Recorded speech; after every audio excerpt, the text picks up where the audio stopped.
Entonces vamos a empezar, si les parece. Son las 9, son las 12:12, entonces creo que podemos empezar. Tenemos buen quórum, hubo muy buena respuesta. Y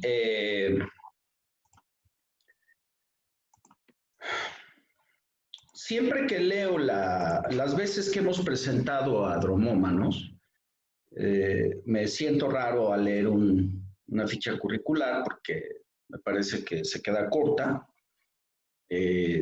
Voy a leerla solo para ponerlos al tanto. Alejandra Sánchez Insunza y José Luis Pardo Beira son los creadores de Dromómanos, los cofundadores, y ellos se definen como una productora de proyectos periodísticos, lo que me gusta mucho. Han investigado en más de 20 países sobre temas relacionados con la violencia y el tráfico de sustancias prohibidas. Sus textos han sido publicados en medios como The New York Times, El País, Etiqueta Negra, Gato Pardo y El Universal. Son coautores del libro que a mí me parece el libro de investigación de la década, Narcoamérica, de los Andes a Manhattan, 55,000 kilómetros tras el rastro de la cocaína. Es una pieza que a mí me parece de lectura obligada porque es una pieza periodística que yo cuando la leí me pareció que tenía varias cualidades. Una de ellas es lo que yo he pensado y no había definido, es un periodismo sin complejos. Yo siento que el periodismo mexicano está, y en general el periodismo latinoamericano está muy atado a los viejos clichés de las hipérboles y el pasado sábado, y fueron omisos, y el sujeto, y todas estas taras, ¿no? De una pobreza tristísima, lamentable precariedad cultural en términos del uso del lenguaje. Entonces, este libro es una cátedra de periodismo porque no tiene esas taras, pero tampoco parece tener demasiados complejos en términos de la diversidad de lo que se puede hacer en el periodismo con referentes éticos, ¿no? Que esa es la clave. Entonces, yo se lo recomiendo, supongo que la mayoría lo conoce.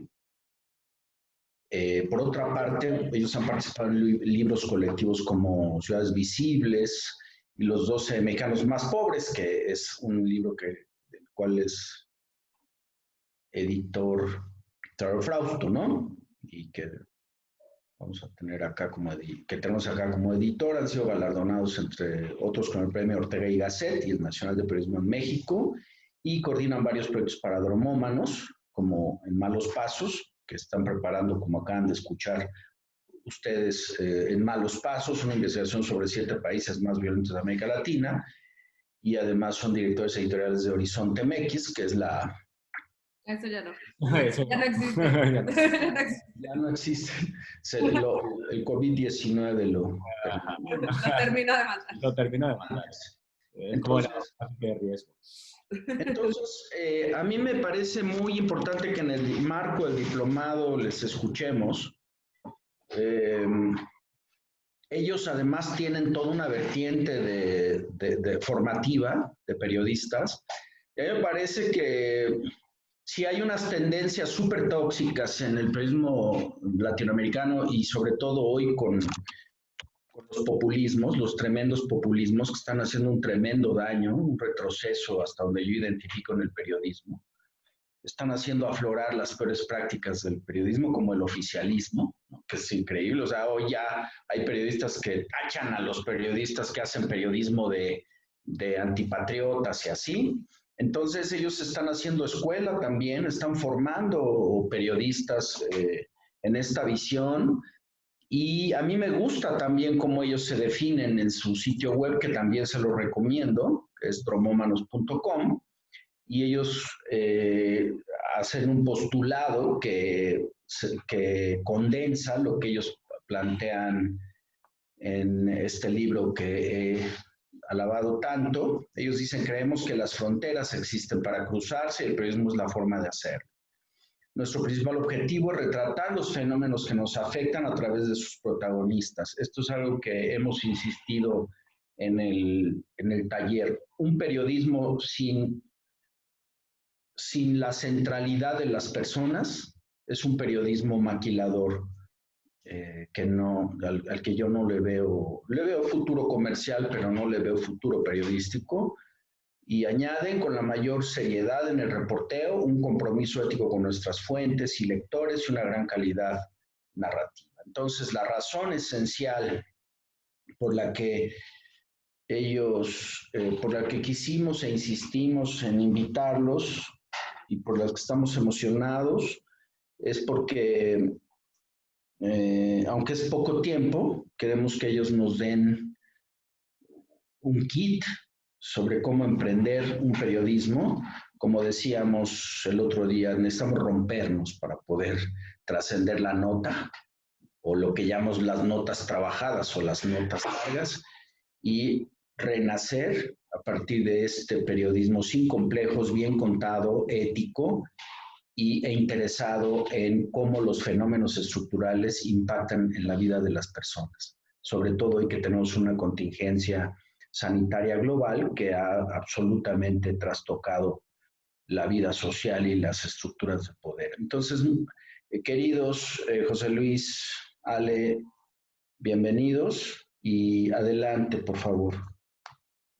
Bueno, muchas gracias, Marco, por tan bonita presentación y es un gusto volver a estar en el diplomado, que es la segunda ocasión en la que participamos. Bueno, es el segundo, ¿no? ¿O es el tercero ya? Tercero. Tercero, No sé, sí. como hace tantos proyectos, Ah, Marco, no, entonces siempre... es la tercera vez que participamos, claro, es que la vez pasada fue Pablo. Ajá. Bueno, nada, nosotros pues a esta charla le pusieron 5 pasos para contar mejor una historia. Nosotros pues más o menos hicimos una presentación basada en eso, que creo que en gran parte, y que es gran parte de nuestro periodismo se basa, creo, en el sentido común, que aunque parezca algo que todo el mundo tiene, es algo muy raro, ¿no? El sentido común, o sea, y más o menos nosotros la forma de reportear se basa justo en la curiosidad, ¿no? Y en la necesidad de entender fenómenos para explicárselos a otros. Entonces, ¿podemos compartir pantalla? ¿Se puede? Nos tienes que dar la... Ajá, ¿nos la das opción. permiso, por favor, Marco? Sí, lo que decía un poco Ale, ahora vamos a compartir la presentación, pero es esto, ¿no? Es también un poco lo que decía Marco. O sea, nuestra visión del periodismo, digamos que es muy de creación de empatía, ¿no? O sea, nosotros pensamos que tú puedes investigar muy bien, tú puedes ser un gran escritor, pero si tú eres incapaz de encontrar esa universalidad, esa cuestión que nos importa a todos, lo que nos une, las historias, la verdad, no son memorables. Lo que siempre buscamos con el periodismo es que la gente se acuerde de nosotros, que el mensaje llegue, ¿no? Entonces vamos a hablar de esto. Son otros 15 días para saber si ya saliste No podría de estar metiendo un poco en de... caso de que Si puedes silenciarlos muchas todos. gracias, porque si las pruebas son muy claras. Y seguimos sin poder compartir. Marco, no sé si nos puedes hacer anfitriones, pasarnos la pelotita. Que eran gratuitas, que se habían comprado cierto número de pruebas gratuitas. Entonces, busca a alguien, así lo hacen acá. Bueno, así lo hicieron acá los periodistas. Y, le hablaban ellos directamente. a ver,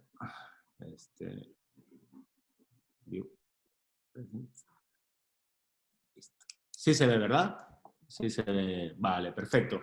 Bueno, entonces, como decía Ale, bueno, 5 pasos lo hemos elegido, pero pueden ser muchos más, ¿vale? Pero lo que queremos, creo que estos 5 pasos al menos sí van a condensar lo que más nos importa, que es desde dónde miramos el mundo. O sea, nosotros tenemos una profesión, digamos, tan amplia y tan compleja y tan genérica a veces como relatar el mundo que nos rodea, ¿no? Entonces, para eso tenemos que entrenar la mirada, tenemos que entrenar nuestra curiosidad, ¿no? Tenemos que primero ver qué queremos contar. Y ya luego es un proceso de técnicas, es un proceso de investigación y demás que nos va a dar el resultado que estamos buscando, que en este caso es, si no la mejor historia, a la que siempre tenemos que aspirar, sí una gran historia, ¿no? Y que la siguiente sea mejor y la siguiente mejor, ¿no? Entonces, en estos 5 pasos vamos a ser bastante breves porque también lo que nos interesa mucho es poder Debatir, conversar, debatir, ¿vale? Y que dentro de lo que podamos, también entender las dudas existenciales que vosotros tenéis respecto al periodismo y ver también nosotros cómo podemos ayudar, ¿no? Sí, y esto también es como una guía muy simple, ¿no? O sea, evidentemente el proceso es mucho más complejo, pero bueno, creo que tal vez lo que puede ayudar es justo a ir desarrollando ese sentido común o esa mirada a la hora de elegir y de pensar en un tema, ¿no?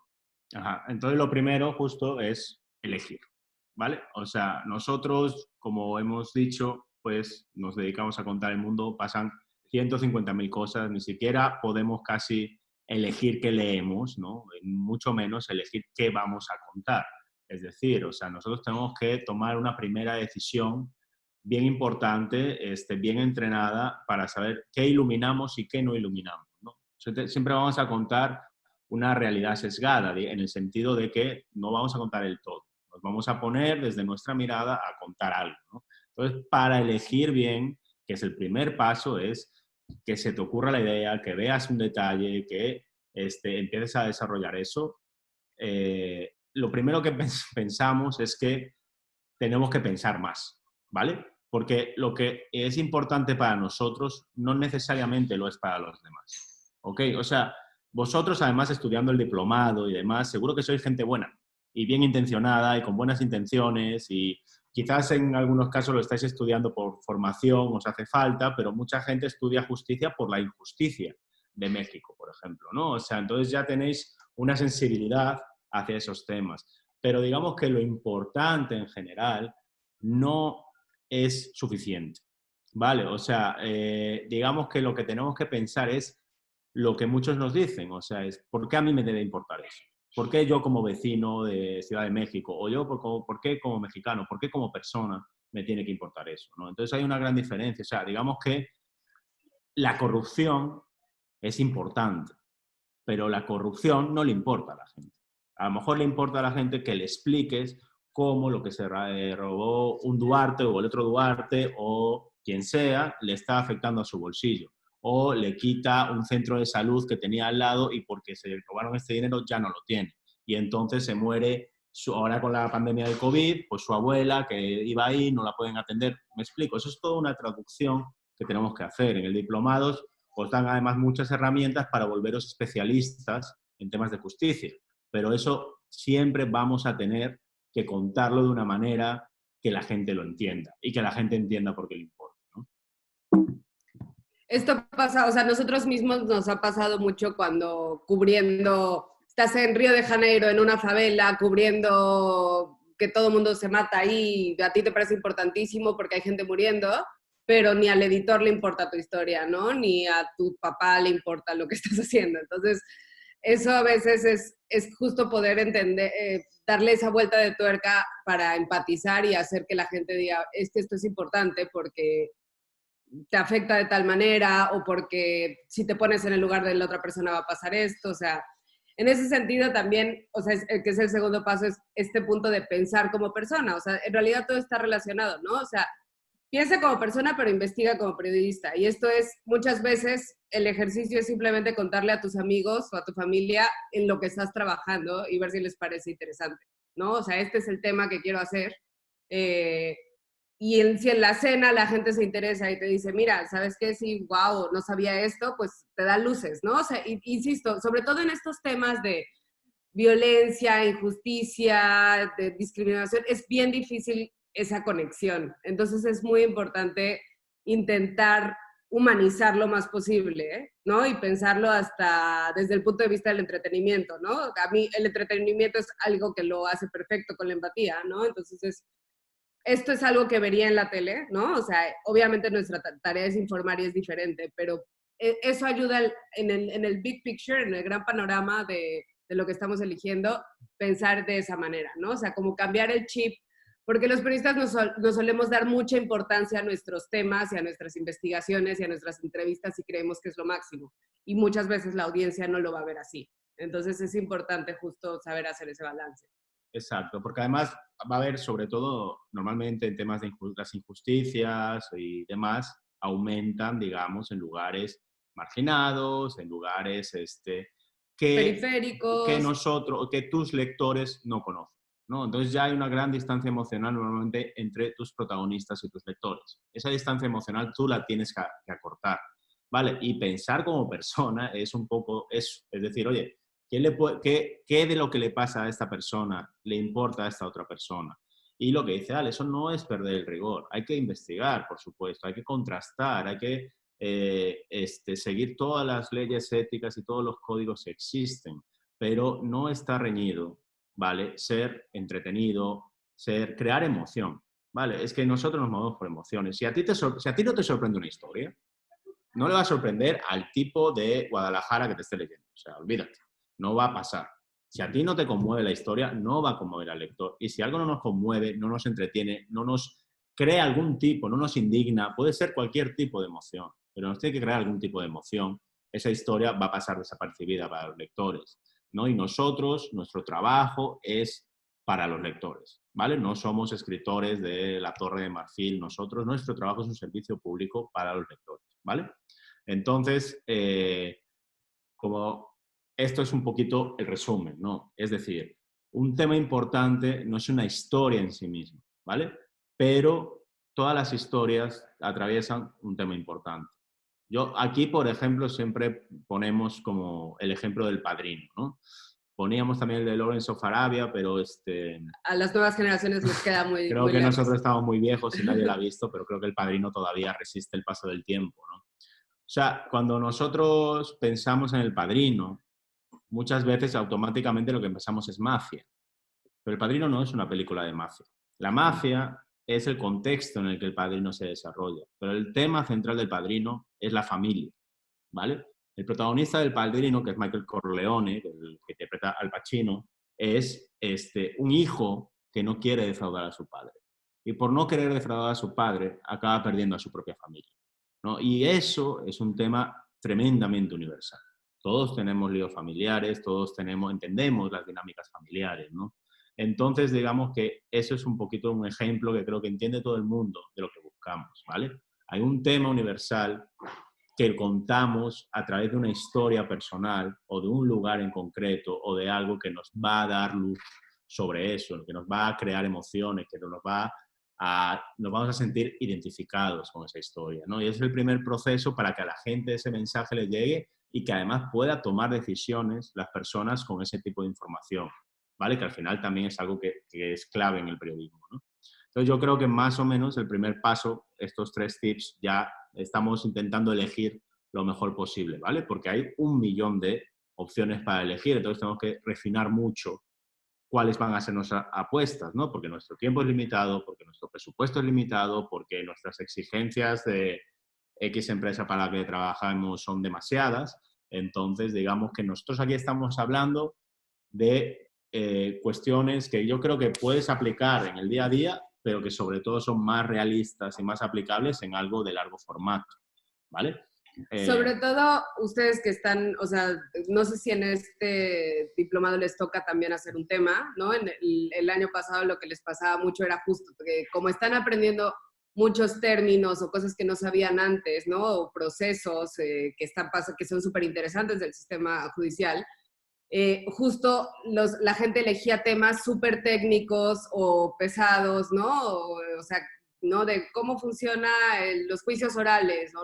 Que en realidad son buenos temas y son interesantes, pero no veían la historia, ¿no? Entonces, siempre tenemos que ver justo detrás de ese tema importante de corrupción, de violencia, policías, o sea, todos estos temas grandes que son interesantes, tenemos que ver qué hay detrás. Si hay un drama familiar, si hay una pelea entre amigos, o sea, todas estas cosas son las que lo van a humanizar, ¿no? Una sensación de seguridad, o sea, finalmente una historia de policías al final va de cómo te sientes seguro tú en la calle, ¿no? O sea, entonces ese tipo de cosas es lo que les recomendamos como que lo tengan muy en consideración a la hora de elegir sus temas.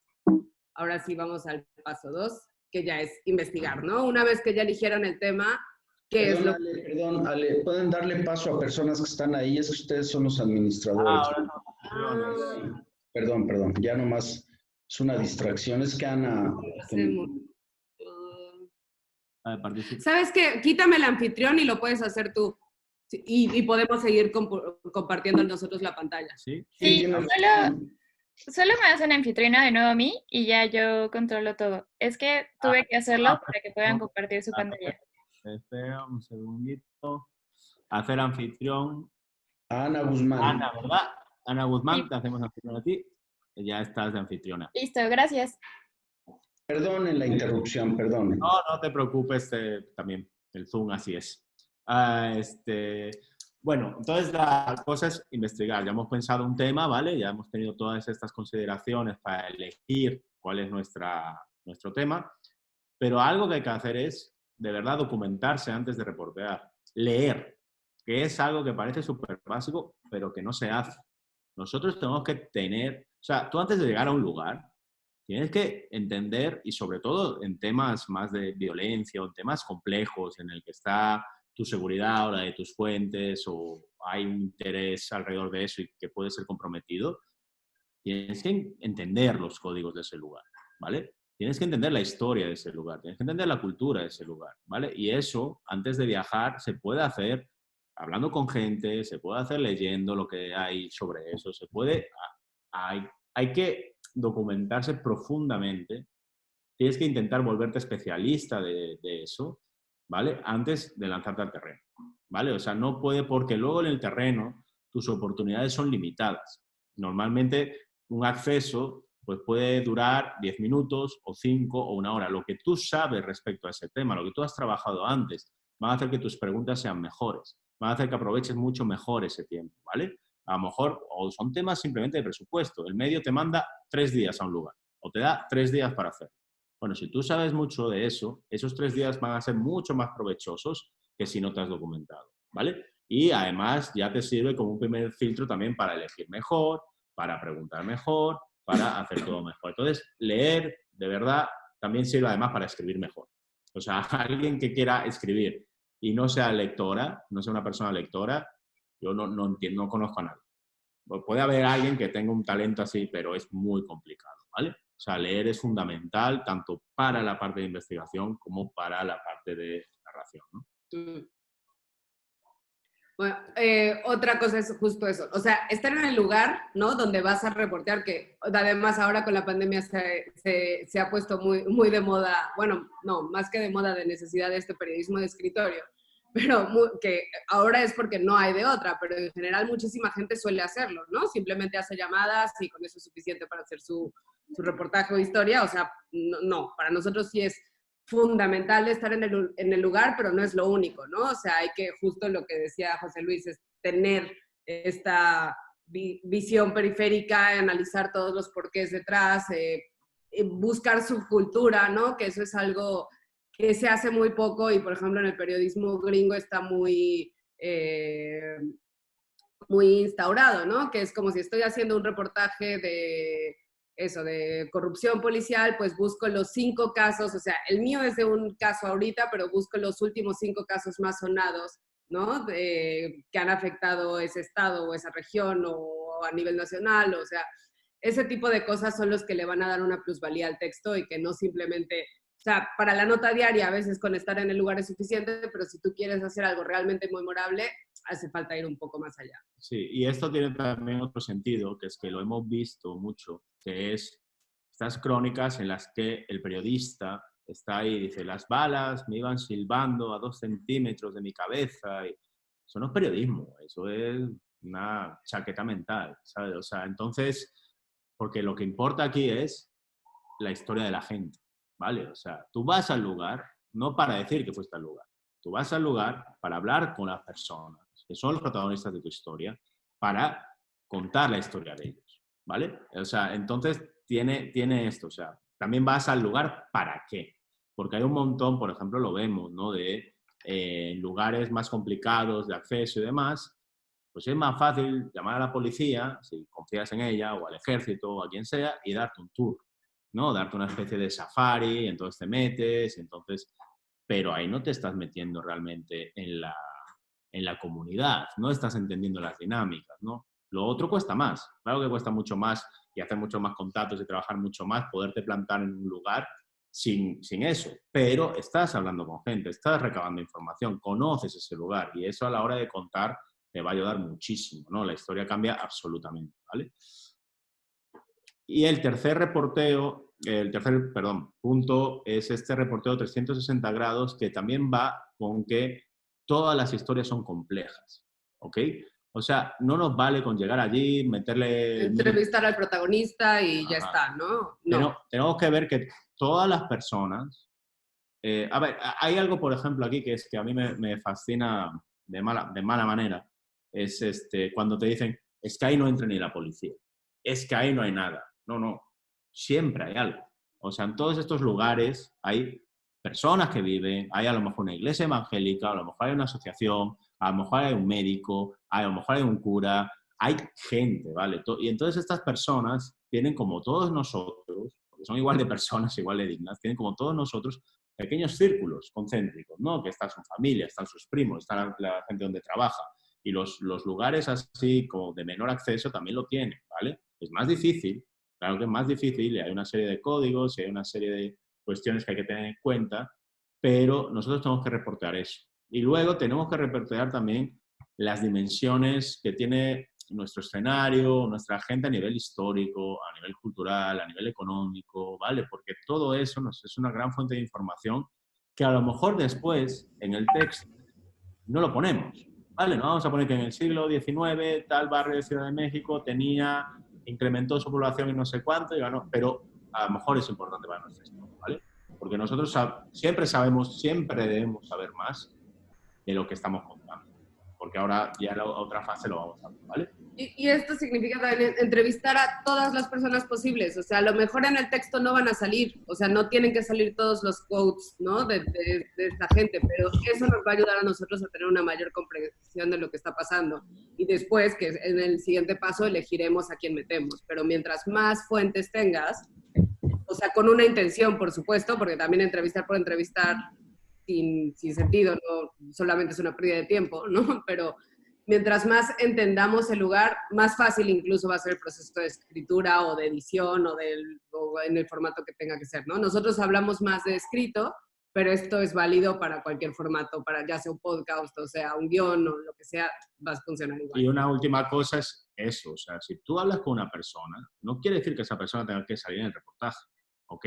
Y para ese tipo de cosas, lo que tenemos que arreglarlo es con ser brutalmente honestos con nuestras fuentes, ¿ok? Porque hay muchos males entendidos. Tú tampoco puedes ir por ahí diciéndole a la gente que se hace mucho que le vas a arreglar la vida o el reportaje, o no le puedes decir cualquier cosa que no sea honesta. La honestidad te va a quitar de muchos problemas, ¿vale? De muchísimos problemas, aparte que es una cuestión ética, pero de muchos problemas te va a quitar, ¿no? Entonces, creo que justo es eso, porque a veces luego también nos da pena. Ah, no, es que le quitamos una hora a esta señora y ahora no, bueno, pues eso hay que hablar, ¿no? Eso hay que hablarlo con la fuente y que ella sepa en qué consiste tu trabajo, qué estás haciendo tú ahí y ser muy honestos para que luego no haya malentendidos en este sentido. ¿Sí podemos? Sí. El tercer paso que también creemos que tal vez así de primeras se leen los pasos y parecen cosas muy obvias, ¿no? Entender.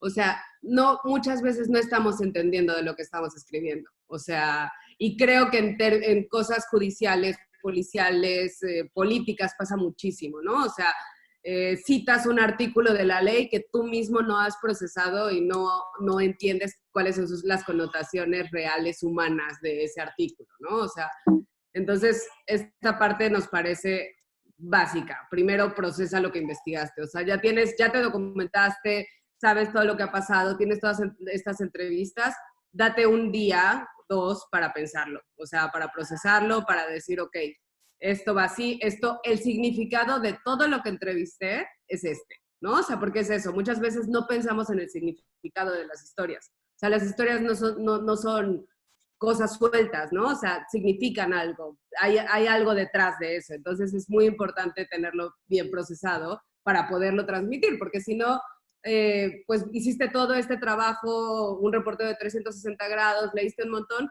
pero a la hora de escribirlo, de lo que sea, se va a perder. Entonces, si tú lo tienes claro, te vas a saltar, a agilizar muchos pasos, ¿no? Y que es parte de lo mismo, no somos correas de transmisión, hay que tener un pensamiento crítico. Algo que pasa siempre es que pones los quotes tal cual te los dicen, ¿no? O sea, en la nota diaria mexicana se ve todo el tiempo. Pones el quote tal cual lo cita el funcionario y no te planteas por qué lo dice, ¿no? O qué hay detrás, o esta frase muy famosa que se suele citar en periodismo, ¿no? De si un vecino te dice que está lloviendo y el otro te dice que no está lloviendo, tu trabajo no es darle los dos quotes, es salir a la calle y ver si está lloviendo o no, abrir la ventana. O sea, y con el COVID, o sea, esto que también, que esto es una cosa muy grave, hay un hiperespecialista científico que lleva 50 años investigando coronavirus y un tipo antivacunas. Y la objetividad, y como no hay trabajo, es decir, pongo un quote de uno y un quote de otro. Y los dejo al mismo nivel. No es verdad. O sea, no son al mismo nivel. Uno es un charlatán que no tiene evidencia científica y el otro es un mega científico, ¿vale? Entonces, en ese pensamiento crítico que tenemos que tener, también nos está sirviendo para protegernos de contar una historia digna, real, honesta y demás, ¿vale? O sea, es importante porque si no nos convertimos en correos de transmisión que también a su vez, que creo que era algo que Marco estaba diciendo, es que lo de la cosa de los quotes, del oficialismo, de repetir lo que la gente dice, eso tampoco es periodismo. Porque el periodismo es lo que la gente hace, ¿vale? No lo que la gente dice. Esto no es una frase nuestra, es una frase de Miguel Ángel Bastenier, que ya está fallecido, pero que fue nuestro maestro, uno de nuestros primeros maestros, pero es una frase muy acertada, ¿vale? O sea, la gente puede decir lo que sea, pero lo que la va a definir son sus hechos, ¿vale? O sea, y lo que pasa es que para saber los hechos hay que investigar. Para saber lo que la gente dice hay que poner un micro delante y reproducirlo. Pero, pues eso ya lo hace la grabadora, ¿vale? O sea, nosotros somos las personas que estamos detrás de la grabadora que tenemos que investigar lo que la gente hace, ¿ok? Entonces, digamos que yo creo que más o menos ahí ya tenemos... es la parte de entender. Ya tenemos entendido, ¿no? Y entonces ya como hemos entendido... Ya elegimos, ya investigamos, ya entendimos, ahora vamos a contar. Y ahora lo vamos a contar, ¿vale? Pero lo de entender de verdad es fundamental, aunque, como decía alguien, aunque parece obvio, no es verdad. O sea, si probad el autor de una nota, empezar a preguntarle dudas genuinas que vosotros tengáis sobre esa nota y muchas veces no las vas a haber contestado porque no lo entendió. Simplemente lo reprodujo, ¿vale? Y entonces llegamos al asunto de contar. Estas cosas están como más basadas, digamos, en cuestiones de texto, pero valen para cualquier formato, ¿vale? O sea, estas cosas de contar, de la manera de contar, de elegir, vale para cualquier formato. No nos estamos metiendo ahora en cuestiones de formatos, nuevas narrativas, innovación y demás, pero porque pensamos que lo más útil que podemos hacer es justo ver cómo encaramos una historia, ¿no? Y cuál es el proceso mínimo para llegar a contar una gran historia. Entonces, en la manera de contar, o sea, lo primero que es la primera impresión, ¿vale? Y eso es el titular. Y eso es qué le decimos a la gente en un segundo o en 10 o imaginaos un tweet, lo que sea. Es cómo presentamos la información, ¿vale? Porque también la gente es muy vaga para titular.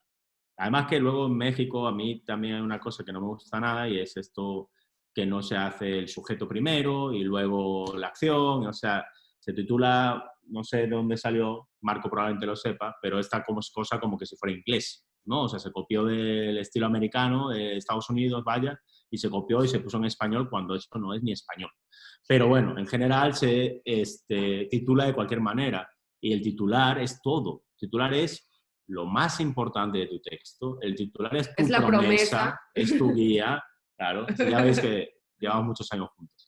Entonces, con eso es fundamental, ¿vale? Esto es como si tú tienes una cita ahora en cualquiera de estas apps que no conoces a nadie, te sientas y la primera impresión, el primer minuto es fundamental. Ahí ya eliges si a lo mejor te vas o no te vas o haces lo que hagas, ¿no? Entonces, lo mismo con esto, ¿vale? Luego, esto ya es, o sea, es una parte más de estructura en general que deben de tomar en cuenta, pero siempre cuando hablamos de entender, y eso lo van a tener en el paso anterior, de hecho, esto, es encontrar el detalle más revelador. O sea, si tú ya entendiste todo el proceso, de inmediato te va a saltar. lo más revelador, lo que me resume, lo que le da significado es el momento en que la señora hizo tal, ¿no? O el momento en que me contó que su papá la maltrató cuando era niña. No sé, o sea, ese tipo de detalle va a ser tu entradilla, ¿no? O la escena principal del documental o el primer sonido que pongas en el podcast, lo que quieras. Pero ese detalle más revelador es parte de lo del titular, ¿no? O sea, es parte de la primera impresión y lo que le va a seguir dando sentido a toda la historia que estás contando, pero tienes que empezar por ahí. O sea, obviamente hay muchísimos tipos de estructuras y fórmulas y cada escritor lo encuentra, pero no hay nadie que empiece por lo aburrido, ¿no? O sea, lo aburrido siempre va a estar por el medio. Que no digo que no vaya a existir, hay que evitarlo lo más posible, pero a veces tienes que meter cosas técnicas o cosas, documentos, ¿no? O sea, va a estar, pero no va a estar al principio. O sea, siempre tiene que estar esa metáfora, esa paradoja, tiene que estar en el primer párrafo. Y el detalle más revelador no es necesariamente el detalle más dramático, el detalle más lacrimógeno, no, es el detalle que abona al entendimiento. Por eso es fácil entender. Y que en ese entendimiento también, que crea una emoción y crea entendimiento. Sabemos perfectamente de qué va el tema y a la vez nos sentimos identificados con eso y queremos seguir leyendo, viendo, escuchando, el formato que sea, ¿vale? Pero eso es como fundamental. Porque lo que la gente entiende por detalle es normalmente cuántas balas recibió alguien cuando murió.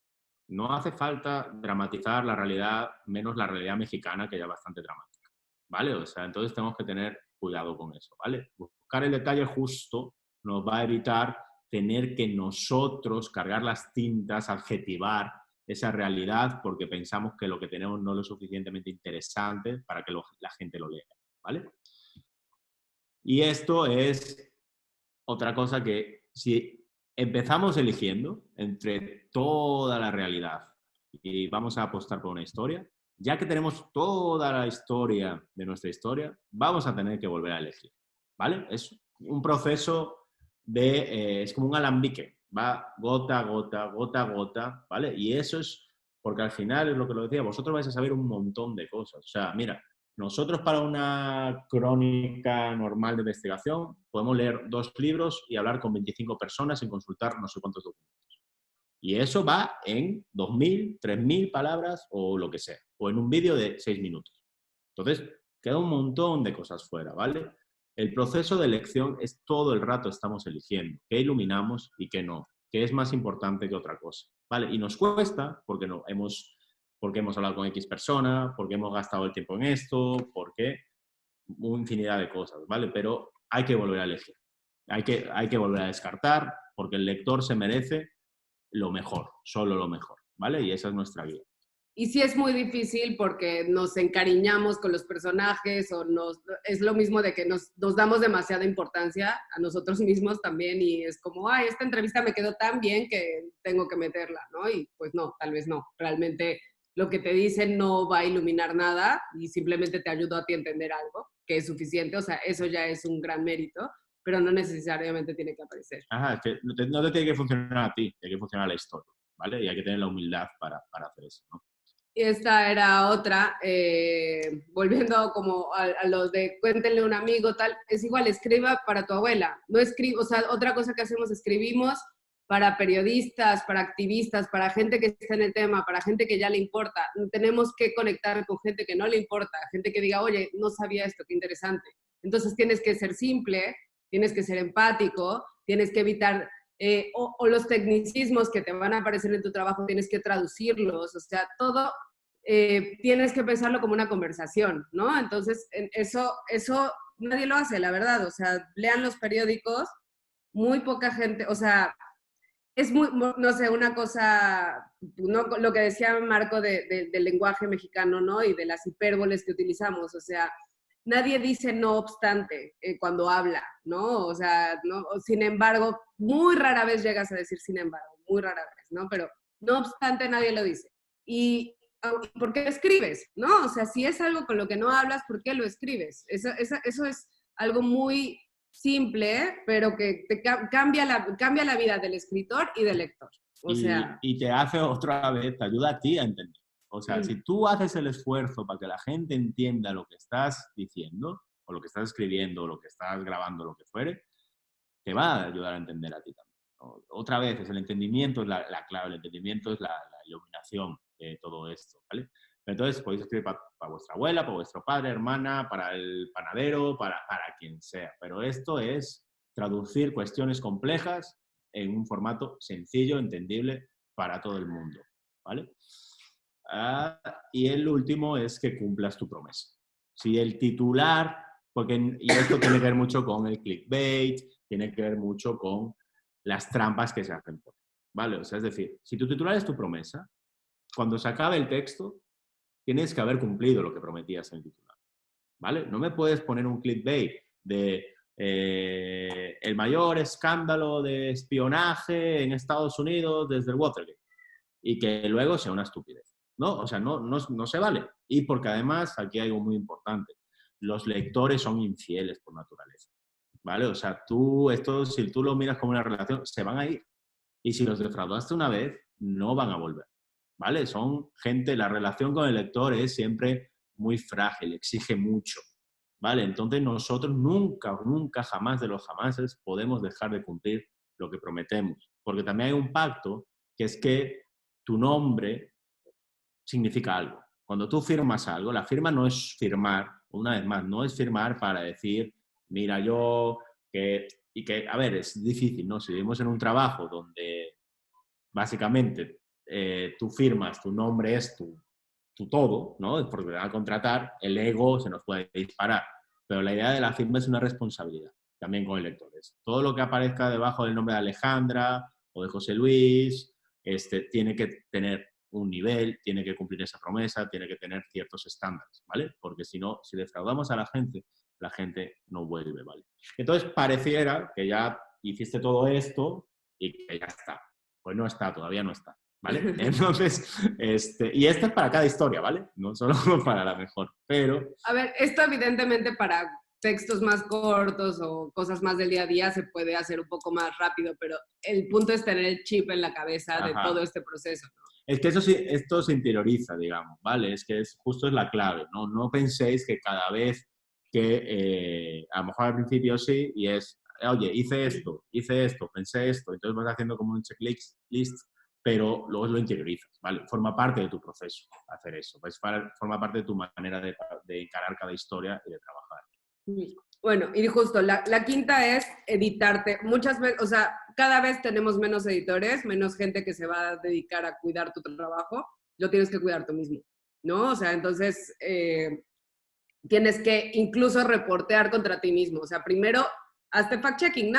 Aquí nadie tiene el modelo de fact-checking, muy pocos editores incluso hay, o aquí lo que hay, como no hay fact-checkers, lo que hace es el editor, un buen editor te hace muchas preguntas, ¿no? Para verificar que todo esté bien y que no haya ningún dato.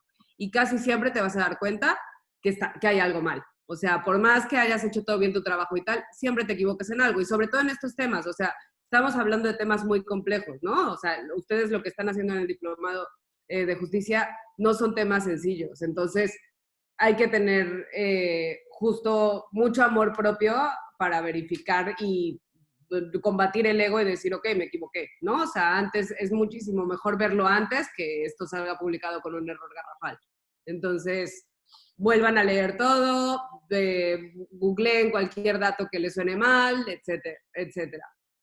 Esto lo decimos también en la parte de escritura y que es un ejercicio que nosotros solemos hacer, pero leer en voz alta tu texto te hace ver si es bueno o no. O sea, parece también muy simple, pero es súper... te ayuda a vislumbrar cosas que solamente leyéndolo no te das cuenta. O sea, ves justo palabras que no usas que suenan mal, ¿no? Entonces, si suenan mal, te interrumpen el ritmo de lectura, te trabas. O sea, todas esas cosas hacen que no sea fluida la cosa y que haya obstáculos. Entonces, al leerlas en voz alta los vas quitando. Y es una manera de volver a la oralidad, ¿no? Que es como una manera muy humana de comunicarse, ¿no? Entonces, creo que justo es eso, es una conversación con ti mismo.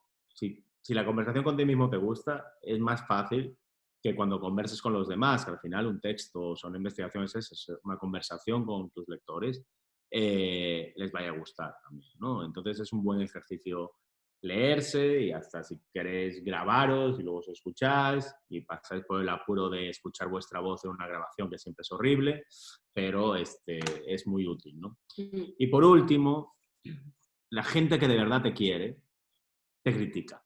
No, o sea, es honesta contigo. Entonces, nosotros, por ejemplo, tenemos un círculo de que llamamos lectores de calidad, digamos, ¿no? Que son amigos, son periodistas, editores y demás, que estemos o no trabajando con ellos, les mandamos el texto o al menos una versión bastante final del texto y que dependiendo de su tiempo van a leer más o menos personas o más o menos tiempo. Pero les pides que de verdad te digan la verdad, ¿vale? Porque muchas veces hay estas palmaditas en los hombros, nos damos entre todos, qué bien lo haces, qué bueno es tu trabajo y demás. Necesitas gente que de verdad te lea críticamente y eso va a ser, una vez más, otro filtro, ¿vale? Veis que todo el proceso es ir descartando, ir filtrando, es duro, ¿vale? O sea, pero al final merece la pena porque la pieza que tú estás dando es algo como muy refinado, es algo muy pensado, es algo muy bien contado y entonces ya tienes todos los ingredientes y luego, bueno, pues Google y Facebook y demás elegirá también si lo lee más o menos gente, pero tienes todos los elementos de una gran historia, ¿no? Entonces, básicamente, digamos que esto es lo que os queríamos contar. No sé cómo estemos de tiempo a preguntas o teníamos como también un ejemplo que les podíamos enseñar de cómo hicimos el proceso, pero no sé cómo, si no vamos muy bien de tiempo. ¿Cuánto tiempo para esto que dicen? Esto vale. 3 minutos. Vamos bien de tiempo, realmente esto está de 12 a 1:30. Entonces vamos súper, todavía no son ni siquiera la 1. Vale. Sí, pero bueno, esto lo hago rapidito para poder conversar y que nos cuenten todas las dudas. Sí, es un texto que publiqué recientemente en El País con Eliezer Budasó. Se llama Tomar y Morir en México, que va sobre justo las muertes, el número de muertes por alcohol adulterado que hubo en abril más o menos, ¿no? Que se dispararon, que empezaron a salir en todos los periódicos, que creó mucha alarma. Entonces, nos tomamos el tiempo de procesarlo, investigarlo bien, entenderlo y hacer algo diferente, ¿no? De lo que significa el mercado de alcohol negro en México, ¿no? Y los daños que implica para la salud. No se los voy a poner todo ahora, ¿no? Pero nos parece justo, no nos gusta mucho enseñar textos nuestros, preferimos siempre enseñar de otras personas, pero ahorita nos parecía como más fácil también porque también lo hicimos nosotros y no tenemos tanto tiempo como para analizar parte por parte de un texto, ¿no? Pero bueno, cumple, o sea, el titular, ¿no? Digamos, ya es interesante, ya llama la atención, resume muy fácil de qué va y no es lo típico que están poniendo en todos lados, ¿no? Ya son 100 muertos por alcohol adulterado o tomó tal marca de alcohol, o sea, no. Aquí simplemente es tomar y morir en México, es el riesgo que uno mismo puede, o sea, eso ya es empático desde el titular, ¿no? Ya es qué puede pasar si tomo alcohol adulterado, ¿no? Ya te hace ponerte en el lugar. Y después justo va contando la historia de un cirujano. El detalle revelador, digamos, no es el dramático, en el cual se encontró una persona que se quedó ciega o que sería lo típico, sino es poco a poco, como llega un doctor normal a su clínica y de repente, en Tlapa Guerrero, y de repente se empieza a encontrar un caso, otro caso, otro caso, otro caso, ¿no? Y entonces dice, ¿qué está pasando? O sea, ya de ahí ya es algo sobrenatural, digamos, para ellos en una clínica de pueblo, ¿no? Donde estas cosas nunca habían pasado. Y ya va entonces el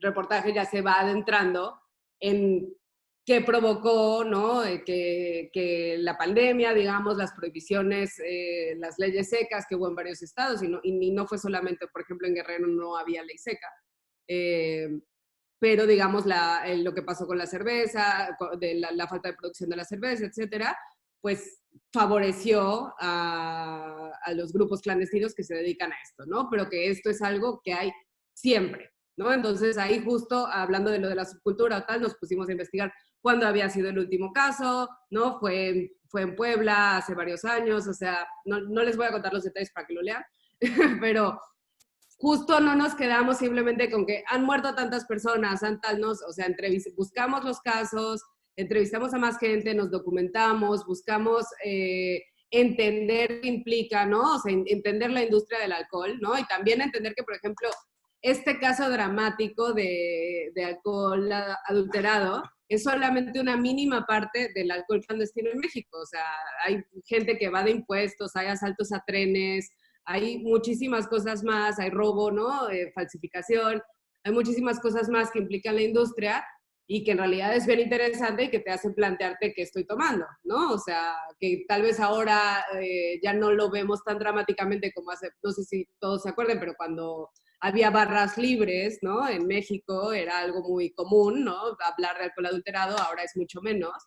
Pero realmente es algo que sigue pasando. Y también la parte trascendental o empática es entender que es algo que mata mucho más que cualquier otra de las drogas, ¿no? Y que ver este pequeñito episodio dramático de las políticas de prohibición también te hace replantear la política de drogas actual, ¿no? O sea, y lo que pasó con el alcohol es lo que está pasando diario con la política de drogas en México, ¿no? Entonces, bueno, lo escogimos así simplemente como para que vieran, si lo pueden leer después, más o menos creemos que cumple, digamos, con estos 5 pasos y van a entender, o sea, creo que lo que se nota en este texto, que creo que ahí hasta le pongo más el mérito a Eliezer, es que se dio el tiempo de entenderlo, ¿no? De dejarnos más allá de la nota coyuntural o de un reportaje que podría ser elaborado y tal, de entender qué significa el alcohol en México. Y eso es lo que hace que se lea, fue lo más leído, ¿no? O sea, ese tipo de cosas son las que ayudan a que tu historia pues tenga el impacto y te sientas orgulloso de ella. Y pues más o menos yo creo que ya mejor que lo lean ellos después. Sí, mucho mejor. Porque es largo. Y hablemos, ¿no? Entonces, por nuestro lado, a ver, ¿cómo lo vemos aquí? Quisimos ser breves, aquí deja de compartir. Dejamos de compartir. Está perfecto, súper, ha sido estupendo. Ahora, quienes pertenecen al diplomado están preparando sus historias. Una de las cosas que habíamos observado es que ustedes la tocaron en varios momentos. Una es no poder romper la barrera de la nota. Es decir, cuando concebimos una pieza periodística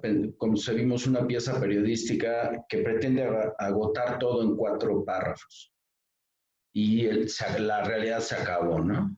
Por un lado, entonces creo que ustedes lo abordaron. Por otro lado, está lo que yo llamo el sistema de lenguaje Juan Gabriel, ¿no? O sea, dime cuándo tú. O sea, como ayer decíamos a una compañera revisando su proyecto, ¿no? Tu mamá no te dijo, ¿cómo accesaste a la cuna? O sea, yo no recuerdo que dijera así, ¿no? O pernoctaste fuera de tu camita menor. Entonces, este lenguaje, este sistema de pensamiento que nosotros hemos tratado de rastrear de dónde viene, y viene de las actas inquisitoriales de la Edad Media, este lenguaje de sujeto y verbo invertido y todas estas cosas, estas cacofonías, el pasado sábado, que pueden ser un verso también, un verso sin esfuerzo. Entonces, ustedes lo tocaron, y también me encanta toda la parte que tiene que ver con pensar, con leer, con entender, con cumplir la promesa y sobre todo con emocionarse con lo que uno hace como periodista para que los demás se emocionen. Entonces, creo que esto nos cae hoy increíblemente como método y también como inspiración. Y entonces ahora sí ustedes, éntrenle por favor, chicas.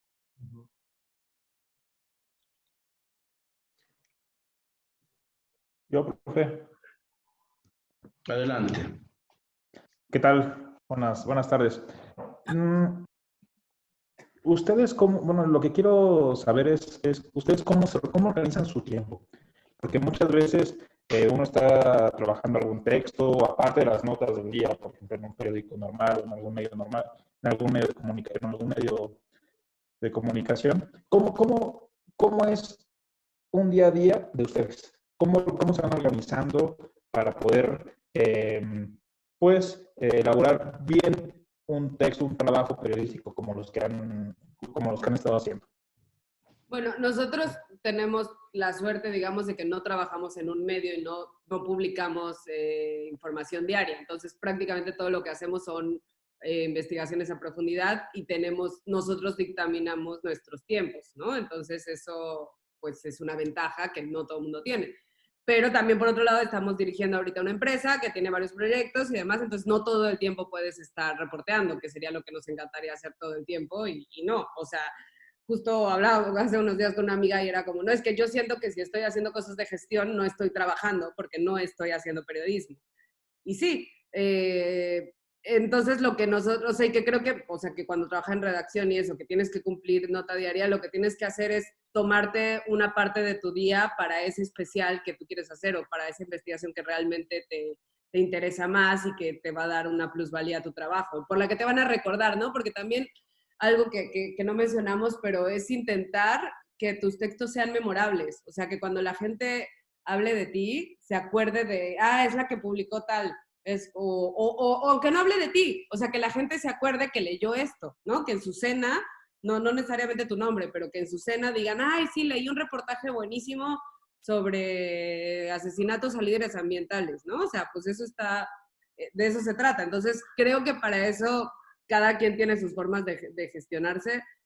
Yo no soy la mejor, pero creo que lo más importante es darte tu tiempo, tomarte tus espacios, justo, pues, si puedes el viernes, que lo tienes más tranquilo, dedicarte a hacer tus entrevistas y cada día vas documentándote primero, vas haciendo la lista de gente que quieres entrevistar y ya el día que tienes libre te dedicas a las entrevistas en específico. Sí, es que normalmente también puedes decirme, bueno, pero es que no tengo tiempo en mi día a día.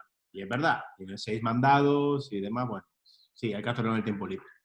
No, pero es como, si tu trabajo te impide estar apostando todos los días por algo más grande, sí ten por lo menos algo realista, decir, oye, puedo hacer 4 o 5 historias al año que realmente me gusten, me apasionen, y vas poquito a poquito sin prisa porque tú estás cumpliendo, tienes que cumplir con tu trabajo, ¿no? Mira, Narcoamérica, el libro que Marco habla tan generosamente, nosotros sí estuvimos viajando 2 años y medio, 3 años por toda América Latina, ¿no? Y parece como muy romántico, además, agarramos un coche de tercera mano, fueron 55.000 kilómetros, viajamos, conocimos, nos divertimos, nos empapamos, pero ese libro fue posible porque hacíamos un trabajo que era hacer unos posts como de cualquier manera, producción en serie, como si tú fueras a 5 ruedas de prensa, imagínate, pero eso nos permitía, mira, nuestro tiempo se dividía más o menos mitad y mitad, digamos, ¿no? Y a lo mejor tu porcentaje es menos el que puedes hacer en esa historia que sí te gusta. Pero digamos que era ese equilibrio en el que nos permitía, este tiempo que gastábamos nos permitía tener un dinero para invertirlo en lo que realmente queríamos hacer, ¿no? Ahora ya somos más viejos y lo que dice Ale, tenemos responsabilidades como mucho más complejas, entonces digamos que mi día a día de ahora probablemente no te sirva a ti. Pero el día a día que yo tenía por aquel entonces yo creo que sí, porque es como algo bastante similar a tener 5 mandados y luego tal. Nosotros hacíamos eso, ¿no? Y cumplíamos. Y decíamos, ok, ya tenemos este dinero me va a dar para reportear 2 semanas en la selva del Perú. Pues me voy 2 semanas a la selva del Perú, ¿no? Entonces, digamos que nosotros tienes que buscar ese equilibrio que entendemos que no es nada fácil y que come mucho tiempo, pero si uno realmente quiere medrar y tiene ambición de contar grandes historias, hay que sacrificarse. Y de verdad, el sacrificio merece mucho la creo pena. que ese propósito de hacer 3 grandes historias en un año es más que suficiente. Sí. O sea, es un montón, realmente. Nadie hace eso casi. No, si haces una gran historia al año, ya vas a estar muy por encima de la inmensa mayoría de los periodistas. Entonces, eso sería un poquito... Ojalá te ayude esta respuesta. Algo que yo les quería preguntar para complementar lo de Juan Pablo es, yo pienso y lo insistimos en el diplomado cuando los vemos algo estresados por la cantidad de información especializada, lo que les decimos básicamente es que un periodista debe pensarse o una periodista debe pensarse en una trayectoria, no en un momento. Entonces, a mí me parece que una suerte de sarcófago del periodista promedio es creer que si ya domina la nota y está en un medio corporativo, entonces ya esa es su florecimiento profesional, y lo que nosotros decimos es que eso es una etapa que además ellos deben ponerle límite, porque una vez que ya le sabes a la maquila, pues entonces ya no hay retos, sino solamente hay reproducción industrial. Sí, o sea, mira, nosotros tenemos una experiencia, y lo voy a decir, yo no tengo Código Universal, nos contrataron un tiempo y era la idea justo a periodistas jóvenes. Nosotros de aquella éramos muy jóvenes, que no somos tan viejos, pero más jóvenes que nosotros, justo esto que estamos haciendo aquí, pero algo intensivo, ¿no? De vernos cada semana, considerar proyectos. Los que acaban de llegar tenían un montón de ganas y emoción. Los que han ya ahí 2 o 3 años no querían saber nada, porque ya habían aprendido que lo que les exigía el periódico era esto, y que ahí, si lo hacía más o menos bien, iban a medrar y demás. Es una decisión personal. Es decir, ¿quieres ser ambicioso? ¿Qué quieres hacer? ¿Quieres ser ambicioso? ¿Quieres reportear, viajar, destapar, tirar a un presidente por corrupto? ¿O quieres tener un trabajo más de funcionario, ¿no? Que es ir a trabajar, cumplir tus 4 mandados y estar en el mismo periódico, en el mismo lugar, hasta el infinito. Que también es válido, solamente. Sí, digo, por eso digo, es una decisión, digamos, ¿no?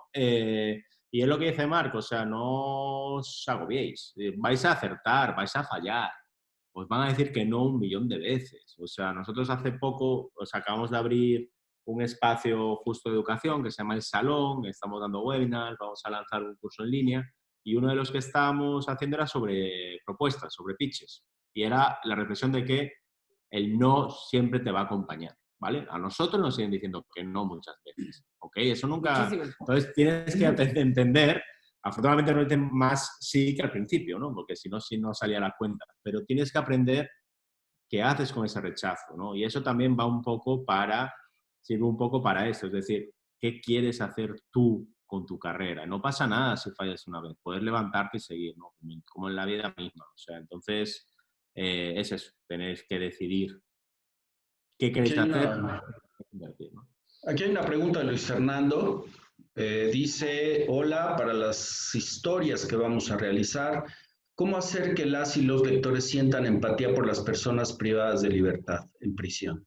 La verdad yo creo que es justo el sector más complicado, porque es el sector al que la sociedad realmente no le importa, ¿no? O sea, es como si los presos se mueren por COVID, a nadie le importa. Mejor, ¿no? Si hay un incendio en una cárcel y quita la sobrepoblación, mejor. O sea, al público realmente no le importa.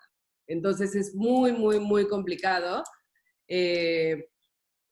Yo ahí lo que recomendaría es intentar buscar que los personajes que busquen ustedes sean diferentes, ¿no? O sea, que traten de romper el estigma, ¿no? O sea, no siempre se puede, pero intentar buscar personajes peculiares que llamen la atención por algo, que distingan de algo, ¿no? O sea, normalmente siempre se va a buscar el estereotipo, ¿no? En el caso de asesinato, por ejemplo, casi siempre es alguien joven, pobre, de periferia, ¿no? O sea, que no necesariamente está mal, o sea, también se puede hacer algo muy bueno con eso. O sea, nosotros hicimos un reportaje en Fortaleza, en Brasil, justo que se llamaba, ¿cómo se llama? Joven negro muerto. Joven negro muerto, ¿no? Que era el perfil de la gente que siempre moría y que es un estigma también, y tú ves a una persona así y dices es criminal, ¿no? O esa es la idea que se tiene de la gente, pero puedes también intentar jugar con ese estigma. Pero la verdad es que sí es muy difícil. O sea, lo van a intentar y no significa que lo vayan a lograr, pero yo creo que es el sector donde la gente realmente no conecta. O sea... Sí, es lo más complicado, es esta distancia emocional, psicológica de la que estábamos hablando. Porque la gente cree que la gente que está en la cárcel se lo merece, sí, ¿no? Y aunque no sea así, da igual. Bueno, nuestro proyecto de violencia que vamos a relanzar se llama En Malos Pasos, porque es es la explicación, ¿no? Es algo debía, andaba por el mal camino, andaba en malos pasos, lo acabamos de escuchar, no recuerdo quién lo ha dicho del gobierno, ¿no? Si mueren alguien es que todos narcos se lo merecían, se va a la cárcel, todo, ¿no? Entonces, es lo que dice Ale, es complejo, pero creo que el punto es, y que también eso de trascender la nota, no es que las personas sean como piezas para encajar en tu historia. Las personas son la historia en sí misma. Entonces, para romper esos arquetipos, nosotros no deberíamos contar arquetipos, deberíamos contar personas, ¿vale? Con sus contradicciones, entonces, eso ayuda, porque eso puede pensar el lector, joder, pues a mí me podría haber pasado lo mismo, ¿no? O no, o lo sorprende, lo que sea, puede ser por muchos lados, pero cuanto tú más sepas de tu personaje o tus personajes principales, más humana va a ser esa historia, más empática va a ser esa historia. Esto es una cosa, de hecho hay un artículo de Columbia, creo que se llama El poder de las emociones, está en inglés, que habla sobre la empatía y la información, la empatía y el periodismo. Y hay cosas que son científicas, o sea, cuanto más sabes de una persona, más te interesa, ¿no? Es así, o sea, a nosotros nos interesa más un amigo que un desconocido que vamos por la calle, ¿no? Entonces ese es el ejercicio que tenemos que hacer en un reportaje, en algo de largo aliento, ¿vale? Porque si no es eso, si no, pues ya sabemos, ¿no? Este está en la cárcel, es malo, tal, y entonces pues al final no le importa a nadie, ¿no? Sí, si nos quedamos con, bueno, era esta persona, está aquí porque vendía drogas y vivía en Tepito, y ya, ¿sabes? La gente va a pensar, pues está en la cárcel porque vendía drogas y está en Tepito, ¿no? O sea, sí, pero si contamos qué lo llevó a vender drogas, en qué situación estaba, por qué que vivía en un contexto de súper marginal o súper difícil, ni siquiera marginal, ¿no? Que se vio desesperado. Y también lo que decía de buscar también personajes que también rompan un poco esos estereotipos. O sea, por ejemplo, ahorita estamos haciendo algo sobre consumo de drogas, que es algo súper estigmatizado, ¿no? Entonces estamos buscando, bueno, no, ya tenemos un personaje en Brasil, que además, por ejemplo, la gente que consume crack normalmente siempre suele ser gente como de calle, que vive en la calle, homeless, ¿no? Ese es el estigma del consumidor de crack. Pues el personaje es un estudiante de Derecho que iba excelente y tal, y se enganchó al crack, ¿no? Entonces aquí lo que queremos saber es por qué, cómo pasa, y es una historia un poco diferente de consumo, ¿no? O sea, no es la historia porque justo, ese tipo de consumidor es también el que la sociedad desprecia por completo, ¿no? Entonces, intentar buscar ese tipo de casos ayudan a conectar más, a que la gente se vea un poquito reflejada. Y luego a veces también tiene que ver una vez más con la mirada, ¿no? O sea, por ejemplo, en el tema de las drogas, de los consumos, a la inmensa mayoría de la gente no le va mal, ¿vale? O sea, la droga, juntando ilegales y legales, que más adicciones crea es la heroína y el tabaco, es como del 23%. Hay un 76% de consumidores de heroína que no crea adicción. ¿Vale? O sea, eso es así. Entonces, tienes que empezar a plantearte otras preguntas, ¿no? Entonces, de ahí sales de los arquetipos también. Yo no sé, o sea, también, por ejemplo, hay una manera de buscar una historia de cárcel diferente, es decir, oye, ¿cuáles son los perfiles que hay de personas en la cárcel? O sea, ¿qué han hecho? ¿Cuáles son los delitos? ¿De dónde vienen? Bueno, ahí tú ya te vas dibujando esos arquetipos y los vas rompiendo y vas algo que no hemos dicho, pero que es muy importante, es la paradoja, ¿vale? O sea, la paradoja es fundamental a la hora de reportear, a la hora de encontrar historias, porque la paradoja nos sorprende, ¿no? Es eso, es un consumidor de crack que es el jefe de la bolsa de valores de Brasil. Imagínate. Eso no te lo esperabas, ¿no? Pero hay casos similares, ¿vale? Que no os voy a decir por qué. Pero hay entonces, digamos que las paradojas siempre nos llaman la atención, ¿vale? Y son complejas en sí mismas, ¿no? Entonces eso nos va a dar luz también para reportear, para salir de los arquetipos y para intentar acortar esa distancia emocional, en este caso entre el protagonista que está en prisión y el lector, quien sea que va a hacer caso a su historia a través de nuestro trabajo. Dice Sandra, por favor, ¿pueden hacer recomendaciones para titular los textos? Gracias. Tenemos en otro curso que damos siempre, tenemos una parte específica de titulares, ¿no? Escogiendo buenos y malos ejemplos, que es un poco más a profundidad, pero yo creo que algo que funciona y que, o sea, algo muy importante para, en general en la historia, que de hecho lo pensamos poner en una diapositiva y al final no, es como, si no tienes titular, no tienes historia. O sea, y no digo que tengas la clave perfecta, pero si después de todo el proceso de reporteo no tienes claro un titular, una idea, algo estás haciendo mal, no lo estás entendiendo. Hay algo podrido en el proceso, ¿no? Algo que no te está dando claridad. Entonces, normalmente cuando hiciste bien todos los pasos que mencionábamos, ya vas a tener en la mente esa idea, esa frase, ¿no? O sea, sabes que va por ahí. No necesariamente que es qué es qué, pero tal. O sea, y muchas veces la simplicidad sí te da el titular. O sea, no tienes que ser súper rebuscado, ni que eso pasa mucho, ¿no? Cuando no sabemos titular. Es un arte. Yo creo que titular es un arte. Es también algo que hay gente que tiene más talento que otra, pero que al menos tener la idea buena, ya con un editor o con un amigo o con lo que sea puedes irla trabajando, pero tener la idea clave ayuda. Sí, de hecho nosotros, por ejemplo, cuando estamos coacheando, editando proyectos así como los vuestros de más largo aliento, el primer ejercicio que pedimos es hazte un titular y una pregunta, que es ¿de qué va esa historia? ¿No? Con ese titular y con esa pregunta ya tienes tu detalle, tienes el tema universal de discusión,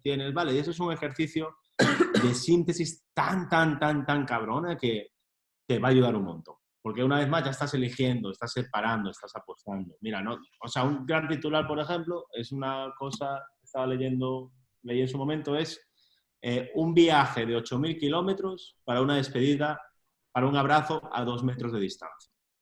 Era del New York Times. Es el New York Times. Un gran titular. Sabemos de qué va esa historia, ¿no? Es de una corresponsal del Times que se va a abrir su papá y ella viaja hasta Asia, no me acuerdo de qué país era, asiático, pero no puede llegar a darle el último abrazo a su padre. Se tiene que quedar a 2 metros de distancia por la pandemia y porque está su madre viva y puede haber un contagio. Y eso es empatía, no hace falta ni decir por qué es empatía. Vale, entonces dentro de todo, el COVID y no sé qué, no, fue al detalle, ese es el detalle, lo entendemos todos. Y el subtítulo, de hecho, era Soy una afortunada, porque mucha gente no ha podido despedirse de sus seres queridos en esta pandemia. ¿Vale? Entonces tenemos su detalle y tenemos el tema universal que es la muerte, la despedida de un ser querido, que todos entendemos, ¿vale? Y eso era una cosa, una notita de una sección que hacen ellos como, ¿vale? Pero está súper bien titulada. Entonces es un poco lo que dice Ale, yo quería poner este ejemplo que acabo de leer,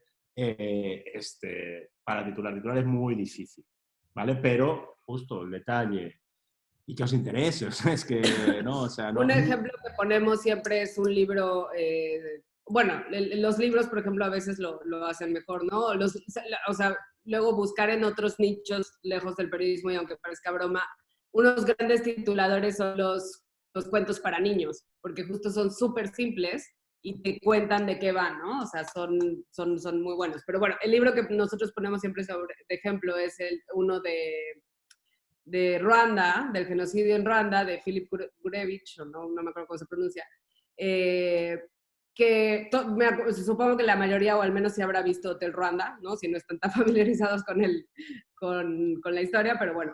hay un momento, ¿no? O sea, es toda la historia de lo que pasó y demás, y el libro se llama Queremos informarles que nuestras familias serán asesinadas. Y es simplemente la carta que mandan todas las familias cuando están en el hotel, mandan una carta a la cooperación internacional, al mundo, ¿no? Porque están encerrados y dicen, queremos informarles que mañana nuestras familias serán asesinadas. Y es brutal, o sea, te pone la piel china, y es solo un detalle, ¿no? Un detalle de todo un proceso de los más trágicos de la historia contemporánea. Y que además se da esa sensación de vecinos, ¿no? O sea, como una nota que te deja el vecino y que lo que pasa es que se matan personas que son iguales, se matan ruandeses entre sí, por, bueno, diferentes etnias, que es muy compleja la historia, pero y luego él mismo hace otro libro ya con la reconciliación, ¿vale? Que fue como un ejemplo además mundial, y básicamente su libro, el segundo, se llama algo así como yo escondo que me odias y yo escondo que tú me odias, o lo estoy diciendo mal, porque aparte es en inglés, no estoy traduciéndolo bien, pero básicamente era eso, nos odiamos los dos, pero convivimos, ¿vale? Y es como una vez más, o sea, es otra vez un fraseo como muy cercano, muy de vecinos, muy de tal, de una guerra, de un genocidio, digamos, de algo como muy complejo, ¿no? Entonces, justo buscar ese detalle creo que es la luz para titular. Sí. Muy bien. Bien, pues llegamos al final. ¿Alguien tiene algo más que decir? Luz, adelante. Sí, buenas tardes, Alejandra y José Luis. Veo que Dromómanos se concibe como una productora de historias periodísticas. ¿Nos podrían decir en qué consiste, pues, justo esta concepción de productora y si esto es alguno de los pasos que se puede añadir a las recomendaciones para contar la mejor historia? Mira, nosotros lo que queríamos era no hacer un medio, ¿vale? Entonces lo que nosotros hacemos, digamos, es proyectos, conseguimos financiamiento para proyectos de largo aliento y luego durante 2, 3 años trabajamos esos proyectos y luego los vendemos a diferentes plataformas, ¿no? Medios de comunicación, reportajes escritos, podcasts, lo que sea, ¿no? Documentales, lo que fuere. Entonces, por eso somos una productora, digamos, ¿no? Eso es más un modelo de negocio que una cuestión de proceso para contar una historia. Lo que sí es que a nosotros, digamos, nos da una independencia absoluta, ¿no? O sea, nosotros no estamos pendientes de la línea editorial de ningún medio. Creo que ni a Ale ni a mí nos han como censurado nunca. O si un medio te dice tienes un problema con uno, pues siempre tienes abierta la posibilidad de otro, ¿no? Porque la clave también, digamos, de la producción, de la productora, es que pues ya llevamos bastantes años y tenemos una diversidad de clientes muy grande, ¿no? De muchos medios, muchos contactos en medios, entonces te permite que la historia acabe saliendo con impacto, ¿no? Que al final, una vez más, estamos al servicio de la historia. Entonces, en ese sentido es que ayuda el modelo de Dromómanos, pero bueno, sobre éxitos y fracasos del emprendimiento periodístico también podríamos hablar, pero sería otro webinar. Otro webinar, o 2 o 3 más. Exacto. Bien. Muchas gracias. A mí me encantó. Realmente les agradecemos. Gracias por escuchar. Sí. Que muchas gracias a ti por la invitación y a todos por escuchar. Sí, nada, espero que os haya servido así un poquito. Es corto, digamos, pero por lo menos la idea siempre es como plantar una semillita. Incrustar el chip en el cerebro. Que eso, cada vez que vais a encarar una historia, penséis un poquito en nosotros y lo que hablamos hoy aquí. Y bueno, y cualquier cosa que necesiten pueden seguirnos en @dromómanos, nos pueden escribir y estamos ahí al pendiente. No me quiero enseñar. Dromómanos, la dromomanía es como una adicción, es un trastorno psicológico que es una adicción a moverse, de no poder estar en un lugar, ¿no? Es una adicción a viajar, nosotros lo traducimos románticamente, pero por eso nos llamamos Dromómanos. Sí, y muy bien, no, nunca con la curiosidad. Gran pregunta de cierre. Bueno, abrazos, gracias y un placer. Gracias. Y nos vemos por acá cuando estén de regreso. Claro que sí, a cuidarse todos. Gracias.